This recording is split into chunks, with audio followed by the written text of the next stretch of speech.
러시아를 조선에 개입시키려던 고종과 멜렌도르프의 암약이 밝혀지기 시작한 1885년 6월 5일, 이노우에 가오루 일본 외무경은 청의 주일본공사 서승조를 만나 일본과 청이 함께 조선 전국을 안정시킬 방안을 마련할 것을 제안한다.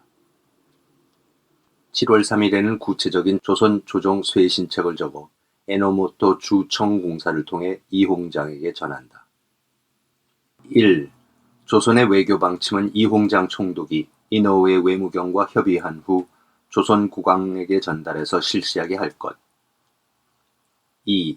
내시의 국정 관여를 엄금할 것. 3.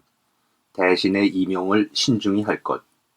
그리고 그 인선은 국왕이 이홍장 총독에게 승인을 구하고 이홍장 총독이 이노우의 외무경에게 내시한 후에 결정할 것. 현재 묘당의 중신 중에는 김홍집, 김윤식, 어윤중 등이 적임이라고 인정됨. 4. 외교, 국방, 재정은 특히 중요하므로 김홍집, 김윤식, 어윤중 등을 그 장관으로 임명할 것. 5. 웰렌도르프를 파면하고 그 후임으로 미국인 가운데 유능한 자를 임명할 것. 6. 청 총판 조선상무 진수당을 경질하고 보다 유능한 자를 후임으로 할 것. 7. 청 주재관은 항상 주한 일본 공사와 연락을 취하고 중대한 사건이 돌발했을 때는 서로 협의할 것. 에노모토는 이홍장에게 대원군의 석방과 귀국을 종용하는 이노우의 밀서도 전한다. 대원군은 정치적 재간이 부족하지 않습니다. 오직 외교를 좋아하지 않는 것이 유감이지만 만약 대원군이 지난날의 생각을 고쳐서 다시 변란을 일으키지 않는다는 조건으로 귀국을 허락해서 국정을 감독하게 한다면 좋은 결과를 얻을 수 있을 것입니다. 이노우의 밀서가 이홍장에게 전달되었을 때는 청조정도 대원군을 귀국시키기로 결정한 직후였다. 이홍장은 갑신정변이 수습되자마자 총리아문에 대원군의 귀국을 제안한다. 대원군 본인도 1885년 3월 4일 그리고 5월 27일 자신은 늙고 병들었다며 귀국시켜줄 것을 청조정에 거듭 탄원한다. 이에 청예부는 6월 5일 북양 대신 이홍장에게 대원군의 병이 얼마나 중한지를 조사하도록 명할 것을 광서제에게 추청한다.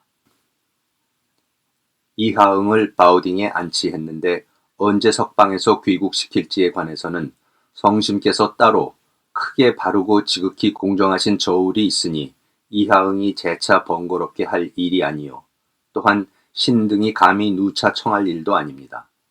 응당 이러한 뜻을 여기 온 심부름꾼에게 고하고 그 원정문을 돌려보내야 할 것이로되 일이 외국과 관계되니 신청, 제왕이 말을 듣는 것을 막을 수 없나이다. 그가 말한 병세의 위독함의 여부를 북양 대신에게 칙명을 내리셔 적당한 관원에게 맡겨서 은밀히 조사한 후 상주하여 처리하는 일에 대해 엎드려 성제를 기다리옵니다. 문제는 대원군의 귀국에 대한 고종과 민중전의 반응이었다. 대원군과 민씨척족이 원한 관계라는 사실은 청도 익히 알고 있었다. 고종은 대원군이 바오딩에 억류되어 있는 3년간 의례적으로 대원군의 문후를 물을 뿐 단 한 번도 공식적으로 대원군의 석방을 청 황제에게 추청하지 않았다. 그럼에도 불구하고 이홍장은 대원군과 함께 바오딩에 억류되어 있던 대원군의 장자 이재면을 조선으로 보내 조정의 분위기를 살피고 고종에게 대원군의 석방을 청 황제에게 추청할 것을 권하도록 한다. 청이 대원군의 석방을 고려하고 있다는 소식에 조선 조정은 발칵 뒤집힌다. 민중전과 민씨척족은 대원군의 귀국을 딱히 반대할 명분도 없었지만 자신들의 최대 정적이 귀국하는 것을 방관할 수도 없었다. 고종은 어쩔 수 없이 일단 청조정에 대원군의 석방을 공식적으로 추청하기 위해서 민종묵을 진주정사로, 조병식을 진주부사 겸 문후관으로 임명한다. 하지만 이들을 베이징으로 파견하기 전 우선 5월 4일 민영익을 텐진의 이홍장에게 급파한다. 텐진에 도착한 민영익은 이홍장을 수차례 만난다.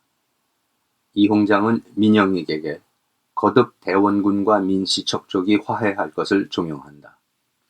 그러나 민영익은 대원군이 자신의 양부 민승호를 폭사시켰다며 절대로 화해할 수도 없고 그의 귀국에도 동의할 수 없다고 한다. 민영익의 결사적인 반대로 대원군의 석방과 귀국은 지연된다. 대원군의 석방을 종용하는 이노우의 일본 외무경의 밀서는 바로 이때 이홍장에게 전달된다. 이홍장은 7월 17일 일본 측의 제안과 자신의 의견을 정리하여 총리하문에 올린다. 이하응의 석방 귀국을 일전에 에노모토가 문의하고 외무경 이노우에의 서함을 보여주었습니다. 그 내용에 이하응은 본디 재간이 있지만 외교를 좋아하지 않는다. 만약에 과연 생각이 변해서 다시 일을 일으키지 않는다면 돌려보내서 국왕을 돕게 하는 것이 실로 양책이 될 것이다 라고 했습니다. 하응이 작년 10월 후 보도 심능호와 필담한 것을 예전에 초록해서 총리하문에 보냈으니 아마 검열하셔서 그의 포부를 아셨을 것입니다. 그와 민비 사이의 원한이 이미 깊습니다. 처음에 왕비가 피살됐다는 소식을 듣고 오히려 조정에 돌아가서 임금의 잘못을 바로잡고 국정을 보좌하려고 했는데 계속해서 왕비가 무양하며 은밀히 정권을 잡고 있음을 알고는 오직 생환해서 강호에서 은퇴하여 요양하기만을 구할 뿐입니다. 나이가 벌써 66이며 큰 뜻이 없습니다. 올 봄에 그 아들 제면을 귀국시켜서 왕의 뜻을 살피고 제가 곁에서 은밀하게 충고하니 그 국왕이 사신을 보내서 상소를 올려 간청하고자 이미 민종묵에게 파견 명령을 내렸으나 중대에 오래 지체되어 아직 출발하지 않았습니다. 그것은 민비와 하응의 형세가 양립할 수 없기 때문입니다. 각기 사당이 있어서 국인들이 다른 변고가 생길까 두려워하는데 국왕은 본래 유약해서 눈치나 살피며 오락가락하고 또한 자기에게 불편한 부분이 있으니 이것이 가장 융합하기 어려운 이유입니다. 하응이 구금됨을 원망해서 향배를 예측하기 어렵고 또 여전히 수구의 설을 고집할 것이라는 염려에 관해서는 예전 일로 비록 원망이 없을 수는 없지만 만약 특은을 입어서 사면되어 귀국한다면 응당 감격하고 두려워할 바를 알 것입니다. 또한 그도 시국을 크게 깨달아서 외교를 반드시 거부하지 않고 일본에 의탁하고 러시아와 결탁하는 일을 원치 않을 것이니 저 국왕이 암약해서 정견이 없는 것과는 큰 차이가 있습니다. 오직 그 가정과 군신 간의 수고를 아끼지 말고 거듭 권하며 조정해야 할 것입니다. 생각건대 우선 하응을 위원과 함께 텐진으로 오게 한 후 제가 그와 여러 번 밀담을 해서 그의 뜻과 재략을 알아보는 것이 어떻겠습니까? 그가 진작해서 훌륭한 일을 하고 다시 내변을 일으키지 않을지 혹은 귀국을 명하여 전원의 속세를 떠나 은둔하게 하고 오직 지위를 높이고 녹을 무겁게 해서 그 부자간의 은의를 보전하게 할지에 관해서는 다시 그를 갖춰 상주해서 직지를 청하는 것이 아마도 온당할 듯합니다. 총리하문의 재가를 받은 이홍장은 7월 21일 대원군을 텐진으로 소환한다. 대원군의 귀국을 막을 방법이 없음을 깨달은 민영익은 이에 항의하는 서한을 자신의 부하 이명선의 이름으로 이홍장에게 보내고 텐진을 떠난다. 은밀히 아뢰입니다. 저는 해외에 보잘것없는 자취로서 천하 대사를 논하기에 부족하고 또 정치하는 자리에 있지 않으니 어찌 감히 국정을 함께 도모하겠습니까마는 다만 우층이 격동하는 바를 분수 넘음을 무릅쓰고 감히 미천한 말로 아뢰고자 합니다. 천하의 일은 더 말할 것이 없거니와 우리나라의 일로 말하자면 강린 사이에 끼어 있어서 스스로 떨쳐 일어날 수 없고 어느 하나 상국의 힘을 빌려서 처리하지 않는 일이 없으니 그 요점은 내수외화의 4글자에 지나지 않습니다. 예전에 러시아에 보호를 요청했다는 설 같은 것은 전해지는 소문일 뿐이니 사실이 아니라고 생각하는 것이 좋을 것입니다. 이 소식이 만약 확실하다면 범을 길러서 자기를 지키겠다고 하는 것과 무엇이 다르겠습니까? 참으로 한번 약속이 맺어진 뒤에 진나라와 연결하는 형세가 이루어지고 주나라를 눕히는 의리가 희미해질까 두려우니 중국에 대해서는 또한 어찌하겠습니까? 또 학도를 선발해서 입학시키고 전기를 가설하는 등의 일은 쉬운 듯 보이지만 사실 어렵습니다. 어째서겠습니까?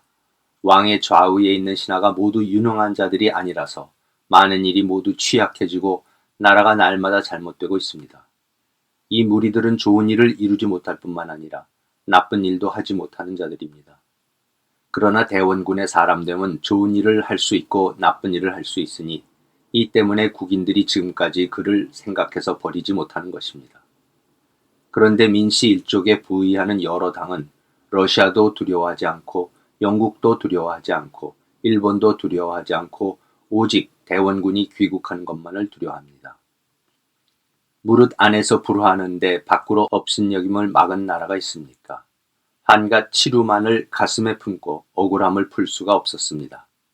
그러다가 마침내 민영익이 서유한다고 해서 혹은 은미하게 충고하고 혹은 바로 말해서 텐진으로 가서 중당을 만나 1,100개 전주하여 대원군의 귀국을 윤호하는 직지를 받으라고 권했습니다.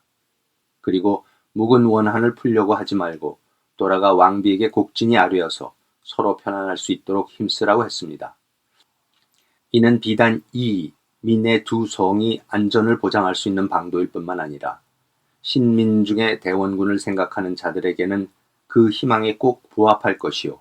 대원군을 두려워하는 자들에게는 조금 수습할 줄 알게 할 것입니다.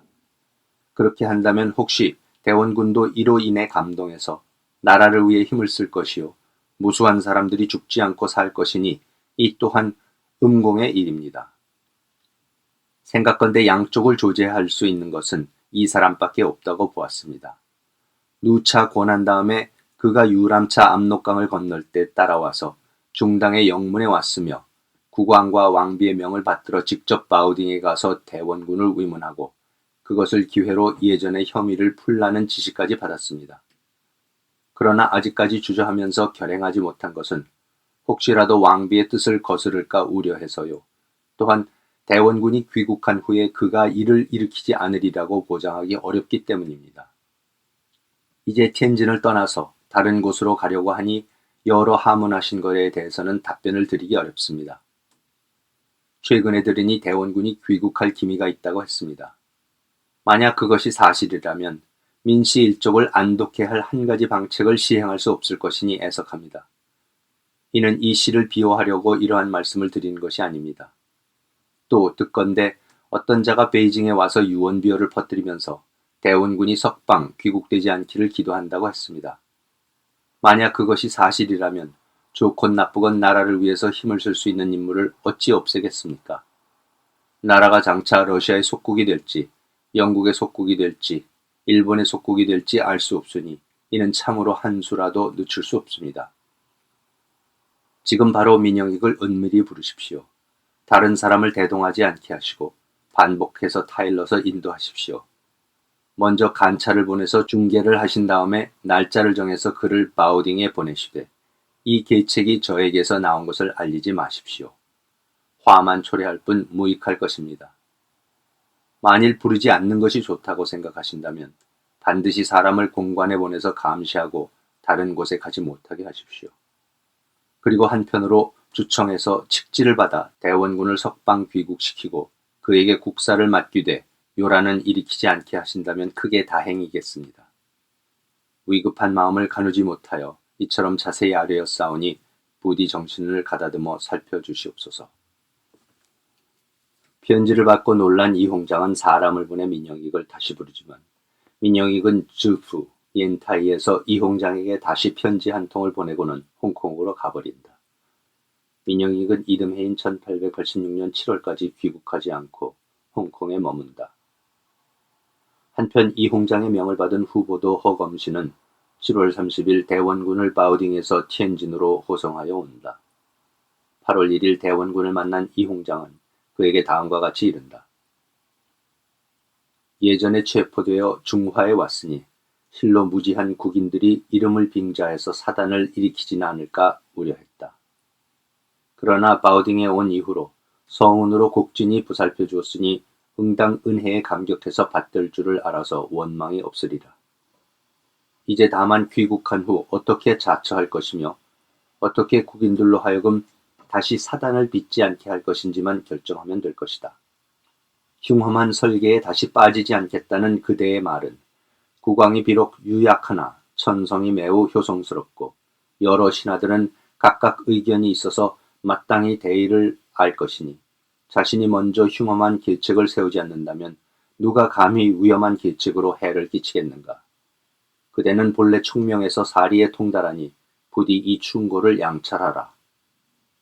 그리고 숙소로 돌아간 다음 3번 내 말을 생각하라고 한다. 이홍장은 8월 3일과 4일 허검신에게 대원군을 만나 조선의 국정에 대한 의견을 듣도록 한다. 다음은 대원군의 답변이다. 오늘날 소방의 정형은 제가 차마 말할 수 있는 바가 아니니 이는 기자가 은나라의 일을 입에 올리지 않는 것과 마찬가지입니다. 부디 양해하십시오. 형께서 왕비 국정 관여 여부에 관해 누누이 질문하시니 제가 어찌 감히 사적인 감정으로 진실을 토로하지 않을 수 있겠습니까? 소방의 위태로운 이러한 지경에 이른 것은 무슨 이유입니까? 국정이 날로 망가지고 뇌물이 자행되어 관직에 임명되는 사람은 모두 민문의 친척과 재산이 많은 자들 뿐이니 백성을 도탄에 빠지게 합니다. 제부는 비유하자면 사람의 피와 살과 같습니다. 본방은 원래 작은 나라라서 설령 절약해서 경비를 줄이더라도 대비하기 어렵습니다. 더구나 기강이 씻은 듯 사라져서 한갓 건남만을 일삼고 여간한 세입은 모두 사적인 용도로 들어가서 안으로는 국제가 고갈되고 밖으로는 민심이 크게 불안하니 나라는 나라요 백성은 백성이다 라고 할 만합니다. 이렇게 하고도 소국이 위태롭지 않은 경우는 들어본 적이 없습니다. 어제 중당께서 제에게 누차 순문하셨습니다. 이는 나라의 시정에 관계되니 저와 무슨 관계가 있겠습니까? 그러나 국사를 생각하면 한밤중에도 잠을 이루지 못하고 저도 모르는 사이에 눈물이 흘러 얼굴을 적십니다. 이는 실로 국왕이 스스로 잘못한 것이 아닙니다. 이는 사적인 말이 아니니 깊이 양찰하십시오. 제 생각에는 좋은 방법이 있습니다.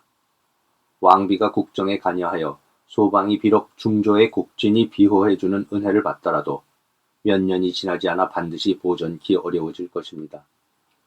엄지를 내려서 왕비가 국정에 간섭하지 못하게 하고 대신 한 명을 특파해서 왕경에 주재시키면서 대소사무를 처리하게 하신다면 국세를 지탱할 수 있고 민심 또한 안정시킬 수 있을 것입니다. 다만 각국이 주시하고 있으니 중조에서 특사를 파견해서 왕경에 주재하며 사무를 처리한다면 비록 장애가 있겠지만 작은 것을 돌아봐서 큰 것을 잃는 것과 비교한다면 그 경중이 어떠합니까? 이 방법이 아니면 삼한 한 구역은 필시 천조의 소유가 아니게 될 것입니다. 이것 말고는 다른 도리가 없습니다. 절실한 질문을 받았기에 이에 사실을 폭로하는 것이니 혹시 중당께서 비밀리에 하소연하시면 또한 제 말씀대로 사실에 따라 고하시되 형은 꼭 비밀을 지키십시오. 옛날 고려시대의 원나라 조정에서 특별히 엄지를 내려서 고려 대신 오기를 체포해 가서 서안으로 유배 보내고 정동행성을 특파한 전례가 있습니다. 하물며 오늘날의 사세가 당시에 비견할 정도가 아님에 있어서겠습니까? 대원군은 민중전과 민문, 즉 민시척족의 국정농단이 결국은 나라를 멸망의 길로 이끌 것이라고 경고한다. 그리고 이를 막을 수 있는 유일한 방법은 청이 대신을 파견하여 한양에 상주시켜 민중전과 민시척족 세력을 제어하는 것이라며 고려 때 원나라가 정동행석을 설치하여 고려 내정에 간섭한 전례를 따를 것을 제안한다. 다른 나라의 눈도 있어 문제의 소지도 없지 않지만 조선을 잃는 것에 비하면 아무것도 아니라고 덧붙인다. 이홍장은 민시척족과 대원군을 화해시키는 것이 불가능하다는 것. 따라서 대원군이 조선의 정국을 안정시키는 역할을 할 것으로 기대하는 것도 부질없음을 깨닫는다. 그렇다고 대원군을 더 이상 청에 구금시킬 명분도 없었다. 유일한 방법은 대원군이 귀국 후 정치에 간섭하지 않고 조용히 지내도록 하는 것이었다. 이홍장은 8월 8일 다음과 같은 보고서를 총리하문에 올린다. 조선의 시국이 변고가 많아서 지난 6월 3일에 이하응이 귀국에 관한 공함을 받고 제가 초 6일에 상세히 답신했습니다. 곧이어 초 10일에 이항을 텐진으로 데려와서 순문하고 관찰할 것을 명한 치규를 받고 즉시 도원 허검신을 바오딩으로 급히 파견했습니다. 그는 이하응과 함께 6월 19일에 티엔진에 도착했습니다. 제가 명령을 전하고 그와 반복해서 밀당을 했는데 하응은 오직 생환에서 은퇴하여 한가로이 요양하기를 바랄 뿐 국사에는 관여하기를 원치 않았습니다. 그래서 바로 설파하지 않고 다시 텐진 해관도 주복과 허검신 등에게 날마다 그를 찾아가 한담하고 일체를 계도하게 했더니 그가 비로소 속내를 다 토로했습니다. 그의 뜻을 총괄하건대 왕비가 정치에 관여하고 민당이 권력을 농단하고 있으니 물러나서 그들을 피하기에도 겨를이 없을 것인데 어찌 자신이 감히 일어나서 일을 맡겠냐는 것이었습니다. 또 특별히 엄지를 내려서 왕비가 정치에 관여치 못하게 해도 여전히 안에서 관여할 우려가 있으니 반드시 원나라 때의 고사를 따라 대신을 감국으로 흠파하고 행성을 설치해서 왕과 왕비가 감히 임의로 행동하지 못하게 해줄 것을 청했습니다. 생각건대 이러한 논의는 관계되는 바가 중대합니다. 원나라 때 여러 차례 감국을 파견했으나 사권이 일정하지 않아서 더욱 분란을 초래했습니다. 만약 조선왕을 폐위하고 다시 행성을 설치한다면 거동이 크게 기굴할 것입니다. 더구나 오늘날에는 각국이 이미 조선과 입약해서 통상을 하고 있고 러시아와 일본이 옆에서 호시탐탐 노리고 있습니다. 이들이 필시 틈을 타서 옆에서 교란할 것입니다. 다스리려고 하다가 도리어 어지러움을 초래할 것이니 사세로 볼 때 아마도 실행하기 어려울 듯합니다. 이보다 앞서 왕비의 조카 민영익이 봄에 텐진에 와서 하응의 석방과 귀국 여부를 탐문했습니다. 저는 그에게 직접 조만간 귀국할 것이니 너는 국왕과 왕비의 명을 교칭해서 바오딩으로 가서 안부를 묻고 이 기회에 양가의 원혐을 풀라라고 했습니다. 그러나 영익은 사람됨이 비록 명달하지만 주저하면서 감히 스스로 결정하지 못했습니다. 그러더니 6월 17일에 영익의 수원 이명선이 갑자기 미람 한 통을 보냈는데 영익은 대원군이 곧 귀국한다는 말을 듣고 다른 곳으로 떠난다는 내용이었습니다. 제가 급히 사람을 보내서 알아보니 영익은 이미 그날 밤에 설명도 없이 서양 화륜선을 타고 남쪽으로 떠나버렸습니다. 이 한 가지 일만 봐도 하응과 왕비 사이를 조화시키기 어려움을 알 수 있습니다. 하응이 정병을 놓은 뒤로 민비가 정치에 관여한 지 오래됐고 세자가 또 그 친생이요 당여가 조정에 가득하니 안팎으로 연결되어 뿌리가 깊습니다. 가령 엄지를 내려서 정사에 관여치 못하게 하더라도 왕이 유약해서 따를 수 없는데 어찌하겠습니까? 최근에 병선이 조선에서 돌아와서 보고하기를 중국과 일본이 철병한 후 러시아 사신이 아직 한성에 도착하지 않아서 오히려 평안하고 무사하다고 했습니다. 하응은 지금 나라가 이미 망했다고 하지만 본래 이는 위태로운 말로 듣는 이를 놀라게 하려는 것입니다. 하지만 이 괴료를 조장한다면 반드시 위망의 기틀이 아니라고 할 수도 없습니다. 조정에서는 심사숙려 하시옵소서. 만약 구장을 경솔히 고쳐서 속방의 내정에 관여하기를 원치 않으신다면 반드시 격려를 미리 준비해서 동송의 변경에 주둔시켜 불후의 사태를 막고 급박한 상황에 대비하시옵소서. 하응과 관련해서는 본래 종전에 큰 죄가 없으니 잠깐 본국을 떠나게 한 것은 바로 일시적인 권위의 계책이었습니다. 이제 이미 3년간 구속됐고 늙고 병든 한 몸이 칠순이 됐습니다.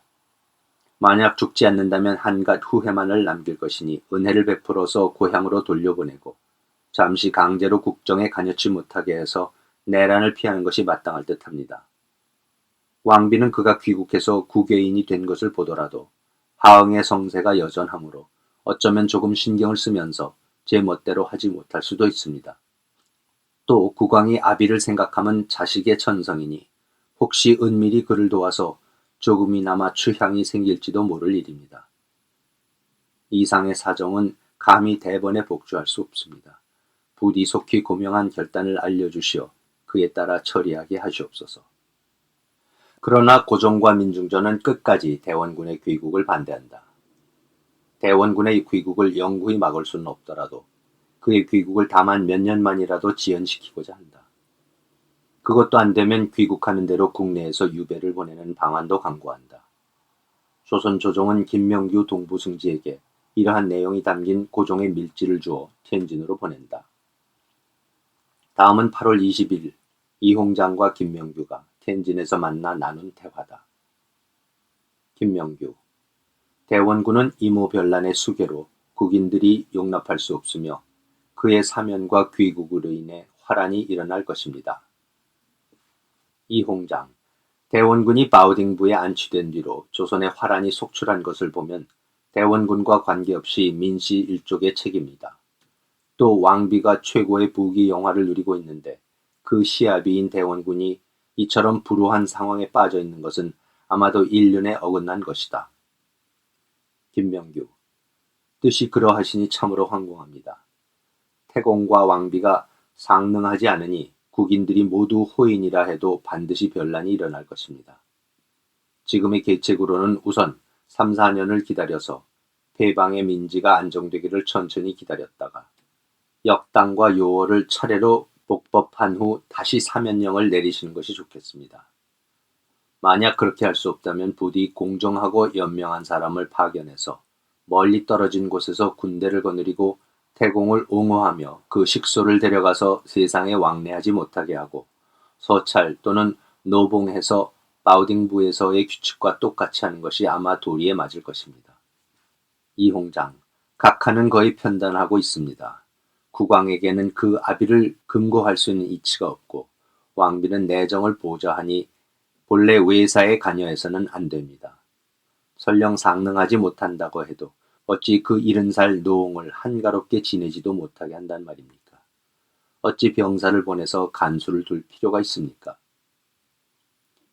고종과 민중전은 이홍장 외에도天津의 청관료들에게 많은 뇌물을 뿌리면서 대원군의 귀국을 막거나 지연시키려고 끝까지 노력하지만 실패한다. 결국 그동안 출발하지 않고 있던 민종목 진주정사와 조병식 부사가 9월 20일 베이징에 도착한다.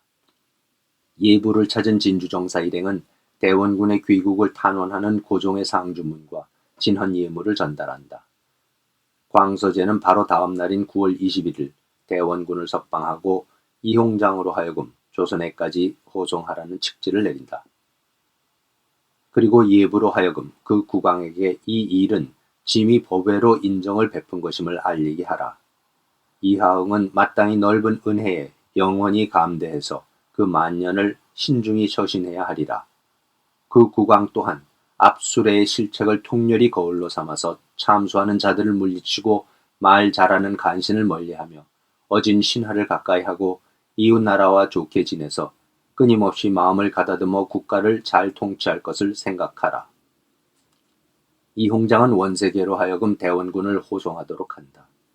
대원군은 10월 2일天津에서 북양함대의 진해함을 타고 출발하여 이튿날인 10월 3일 인천에 도착한다. 1882년 8월 26일 청국으로 압송된 지 3년 만의 귀국이었다. 대원군이 귀국한다는 소식이 전해지자 대규모 환영 인파가 제물포에 모인다. 대원군이 도착하였다는 소식은 무척 빠르게 퍼져서 4월 오전에는 7, 8천 명의 한양 사람들이 그를 환영하기 위해서 제물포에 모여들었습니다. 조종은 고위직 관료 1명을 보냈고 국왕 전하는 그의 고참내시 2명을 보냈습니다. 대원군 일행은 인천의 청공관에서 이틀을 묵은 후 10월 5일 청북양함대의 육전대, 해병대 40명의 호위를 받으면서 한양에 입성한다. 제물포까지 마중을 나갔던 환영인파도 함께 귀경한다. 남대문의 대원군을 환영하기 위한 임시 가건물이 세워지고 고종과 청해 총판상무 진수당 등이 마중을 나간다. 고종은 운집한 인파로부터 가려진 채 가건물에서 대원군을 영접한다. 하루 종일 수많은 인파가 한양 시내를 가득 메운다. 고종은 가건물에서 곧바로 환공하고 대원군은 그의 사저인 운현궁으로 간다. 대원군은 10월 6일 입궐하여 고종을 아련한다. 민중전은 전혀 다른 방식으로 시아버지 대원군을 맞이한다. 1885년 9월 9일은 이모군란 당시 고향으로 피신했던 민중전이 난이 진압되고 환공한 지 3년이 되는 날이었다. 이 날을 기념하기 위하여 궁에서는 한양 주재 외국 공관의 외교관들도 모두 초청한 화려한 연회가 열렸다. 같은 날 민중전은 이모군란 당시 대원군을 도왔다고 의심받던 사람들을 다시 색출해내기 시작한다. 10월 5일부터는 한양의 모든 감옥들이 체포된 사람들로 넘치기 시작한다. 민중전은 10월 5일과 6일 용의자 중 무위영 포수 김춘영, 훈련도감의 나팔수 이영식 등 관리 3명을 능지처참하고 그들의 시신을 대원군이 입경하는 길가에 버릴 것을 명한다. 군중들이 대원군을 환영하는 것을 저지하려는 목적에서였다. 한양 주재 외교관들은 민중전의 이러한 행태가 오히려 군중들을 흥분시켜서 위험에 빠뜨리는 일이라면서 조선 조정을 공개적으로 비판한다. 10월 9일 원색에는 더 이상의 처형을 금지시키고 저작거리에 널린 시신들을 모두 치우도록 한다. 한편 고종은 대원군이 입경한 당일 그를 철저한 감시하에 두라는 교지를 내린다. 대원군께서 이제 돌아오셨으니 나의 정사가 기쁘고 다행스러움을 어찌 이루 다 말하겠는가. 그러나 방금 황상의 유지를 보니 석방한 이후에 오히려 더 불안하다는 구절이 있었으니 그 은혜에 감격해서 송독하는 와중에도 다시 크게 답답한 것이 있다. 몇 해 전의 사건을 어찌 다시 입에 올리겠는가마는 그것은 모두 잡류가 까닭없이 출입하면서 유언비어와 비방을 일으켜서 대원군께 누를 끼친 데서 연유한 것이다. 생각이 여기에 미치니 나도 모르게 통탄스럽다. 또 사체로 말미하더라도 예모가 본디 크게 구별되니 모든 존봉하는 절목에 대해 다시 예조의 명에서 묘당에서 의논한 후 마련해서 드리도록 하라. 그리고 조신과 할 일 없는 자빈들이 시도 때도 없이 왕래하지 못하게 하라. 만약 혹시라도 무례하게 굴어서 예전의 습관을 답습한다면 위제지율로 다스릴 것이다. 청이 민중전과 민씨척 쪽의 결사적인 반대에도 불구하고 대원군을 귀국시키자 이모군란 이후 형성된 청과 민씨척 쪽 간의 강력한 연대는 급격히 약화되기 시작한다. 이런 조선 정세의 민감한 변화는 대원군의 귀국 직후 그를 예방한 미국 공사관의 폴크소브의 보고서에 잘 나타난다. 저는 이 나라의 관습과 공식 예법에 따라 237호 보고서에 보고드린 대로 귀국한 전 섭정이자 조선 국왕의 부친인 대원군을 예방하였습니다. 저는 대원군을 그의 사저인 작은 궁으로 예방하였습니다. 대원군은 저를 사랑방 앞 계단에서 우아한 위엄을 갖추고 맞이하면서 제 손을 잡고 가벼운 다과가 준비된 사랑채 안으로 인도하였습니다. 대원군은 나이에 비해 놀라웁게 젊음을 유지하고 있었습니다. 68세이지만 50세를 갓 넘은 것 같이 보였습니다. 그의 큰 결단력과 의지, 그리고 높은 식견이 그의 표정에서 읽을 수 있었습니다. 그는 말과 행동에서 모두 민첩하였습니다. 대화는 솔직했고 기분이 좋았습니다. 그는 자신이 서구의 예법을 잘 모른다며 중국에서 격리되어서 사는 동안 외국인들 한두 명밖에 만나보지 못했다고 하였습니다. 그는 또 자신이 조선에서 은퇴자의 삶을 살도록 종용받았고 국왕의 아버지로 받는 대접에 만족하면서 살라고 하였다고 하였습니다. 그는 저에게 많은 것을 물어보았습니다. 그중 몇 개는 정치적인 문제였는데 저는 가급적이면 조심스럽게 답하였습니다. 제가 자리에서 일어나자 그는 자신이 늙고 병들었으며 어쩌면 저에게 답방을 할 수 없을지도 모르니 자신을 비공식적으로라도 자주 찾아달라고 하였습니다. 그러나 대원군은 이달 11일 답방을 하였고 자신을 예방했던 다른 주재국 외교관들도 답방을 하였습니다. 답방을 와서는 중국과 고종이 자신의 이름을 사용하지 말고 간단히 대원군으로 불리는 것을 원하였다고 하였습니다. 그가 공사관을 나가면서 나의 고참 하인 중 한 명에게 자네가 조선 사람이란 사실을 항상 잊지 말아라. 그리고 너희는 비록 외국인의 집에서 일하지만 나라를 위하여 할 수 있는 모든 것을 다 하라고 말하는 것을 들었습니다. 대원군을 관찰한 제 결론은 그는 기력과 지력을 볼 때 그가 조정에 적극적으로 참여하는 것을 막을 방법은 없다고 보여집니다. 중국의 관리들은 그를 높이 받들고 친절하게 대하면서 조선에 대한 자신들의 정책을 대원군이 지지해 줄 것을 바라고 있다는 것이 자명합니다. 그러나 그들은 동시에 걱정도 많이 하면서 그를 감시하는 데 게을리하지 않고 있습니다. 대원군은 여왕의 집안과 원수지간이며 그들은 그가 귀국하는 것을 어떻게 해서든 막아보려고 하였습니다. 여왕과 그의 집안은 대원군이 자신들을 상대로 또 다른 음모를 꾸미는 것을 두려워하고 있으며 대원군을 귀국시킴으로 해서 여왕의 집안과 중국 사이에는 금이 가기 시작했습니다. 지금까지는 여왕의 일파가 중국의 일방적인 지지를 받으며 모든 것을 중국에 기꺼이 의지하여 왔지만 이제부터는 조선 전국에 새로운 장이 열리고 있습니다. 그러나 폴크소위의 예상은 틀렸다. 민중전과 민시척족은 대원군을 철저하게 제어하는 데 성공한다. 이는 이홍장도 이미 깨달은 바였다. 따라서 더 이상 대원군과 민시척족 간의 협치를 종용하지 않고 대원군이 말썽만 안 일으키도록 오히려 감시한다. 그 대신 원세계를 보내 조선을 보다 철저히 통제하고자 한다.